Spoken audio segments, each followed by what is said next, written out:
Hello viewers எல்லாருக்கும் வணக்கம். இப்போ இந்த பதிவில் என்ன பார்க்க போகிறோம் அப்படின்னா ஹோ ஒப்போனோபோனோ டெக்னிக்.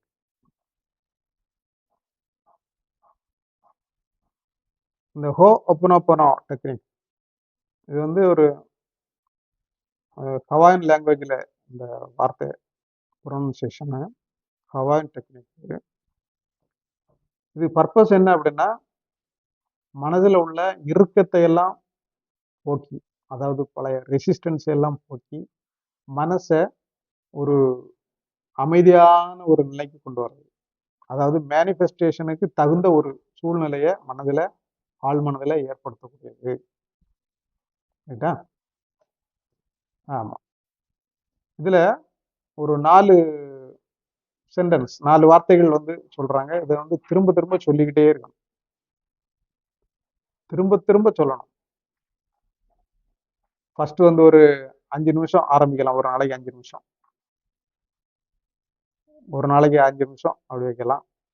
அப்புறம் போக போக இன்க்ரீஸ் பண்ணிக்கிட்டே இருக்கும்.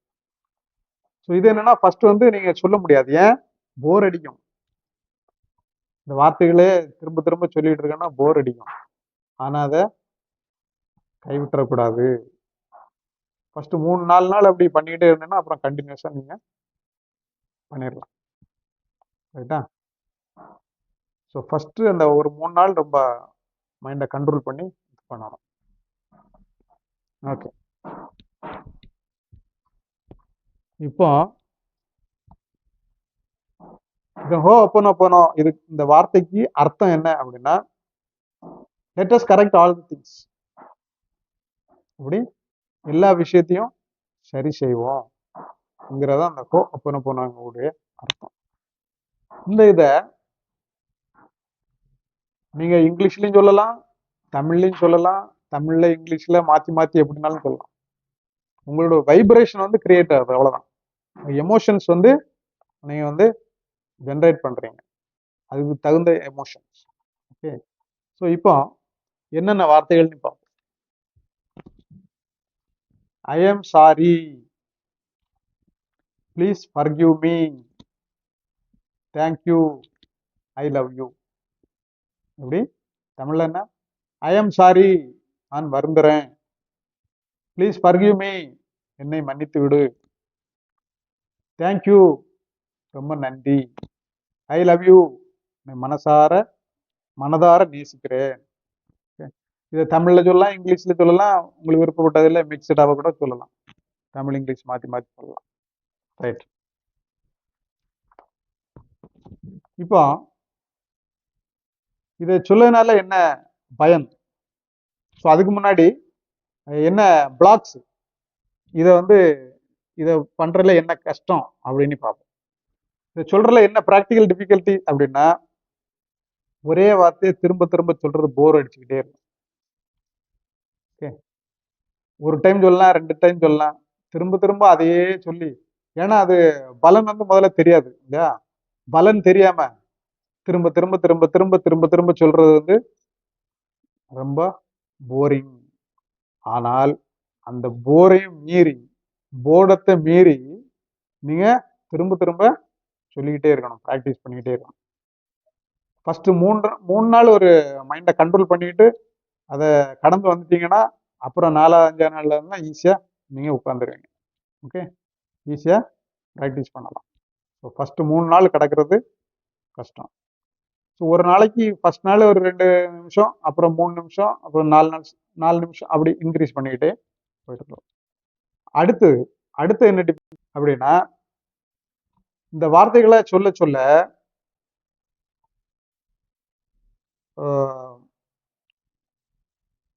பழைய ரொம்ப நாள்பட்ட ரெசிஸ்டன்ஸ், பல நெகட்டிவிட்டிஸ்லாம் உள்ள போட்டு வச்சிருக்கோம் இல்லையா?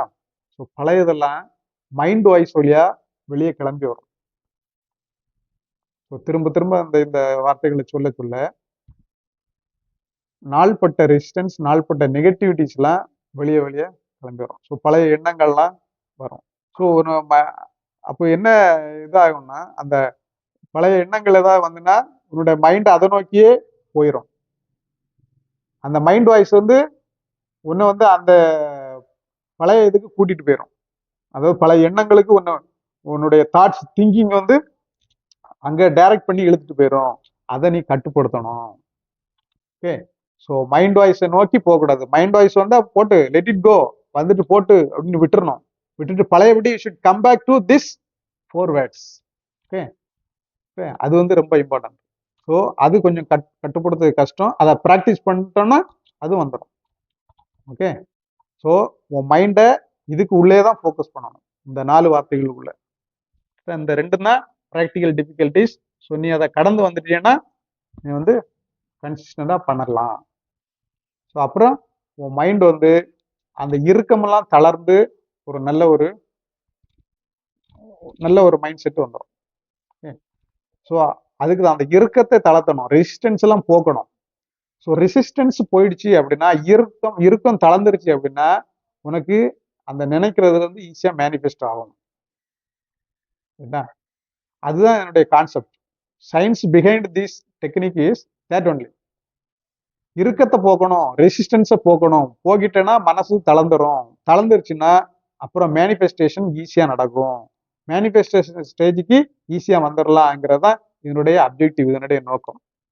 இதுதான் ஹோபோனோபோனோ டெக்னிக்குடைய கான்செப்ட், சயின்ஸ். ரைட்டா? ஸோ நம்முடைய அல்டிமேட் எய்ம் அதுதான். மனசை வந்து அமைதியா வைக்கணும். எந்த பரபரப்புக்கும் ஓடிட்டு இருக்க கூடாது. மனசு அமைதியா இருக்கணும். It should be com and compost. So அமைதியான ஒரு ஸ்டேஜில் இருக்கும்போது தான் உன்னுடைய பழைய எண்ணங்கள்லாம் ஆக்டிவேட் ஆகி, உன்னுடைய ஆசைகள் ரீஆக்டிவேட் ஆகி அது பிரபஞ்சத்தில் நடக்க ஆரம்பிக்கும். ஸோ மனசை அந்த ரெஸ்ட்ல வைக்கிறதுக்காக, மனசனோட இறுக்கத்தை தளர்த்தி அமைதியான நல்ல ஒரு மைண்ட் செட்டை கொண்டு வர்றதுக்கு தான் இந்த டெக்னிக் ஹோபோனோபோனோ. கண்டிப்பா தளரும் மனம். ஏன்னா இந்த வேர்ட்ஸ் அப்படிப்பட்ட எஃபெக்டிவான வேர்ட்ஸ். ஸோ மைண்ட் அதில் ஃபோக்கஸ் பண்ணி பண்ண கண்டிப்பா இறுக்கம்லாம் தளர்ந்துடும். ஸோ திரும்ப சொல்லுங்க, I am sorry, please forgive me, thank you, I love you. இந்த நாளும் திரும்ப திரும்ப ப்ராக்டிஸ் பண்ணணும். திரும்ப திரும்ப திரும்ப திரும்ப சொல்லிக்கிட்டே இருக்கணும். So repeat this technique so that you can speed up your manifestation. So நீங்களும் ரிப்பீட்டேட்டிவாக இது வந்து ப்ராக்டிஸ் பண்ணி உங்களுடைய பலன் எப்படி இருக்கு, மைண்ட் செட் எப்படி இருக்கு, ரிலாக்ஸ்டு மூடில் இருக்கீங்களா, மேனிஃபெஸ்டேஷனுக்கு ரெடி ஆகிட்டீங்களா ங்கிறத உங்களோட அனுபவத்தை கமெண்ட்ஸில் சொல்லுங்கள். ஸோ இதோட இந்த பதிவை முடிச்சுக்கிடுவோம். சப்ஸ்கிரைப் பண்ணாதீங்களா, சப்ஸ்கிரைப் பண்ணிவிடுங்க. அடுத்த ஒரு வீடியோவில் நல்ல பதிவை சந்திக்கலாம். தேங்க்யூ.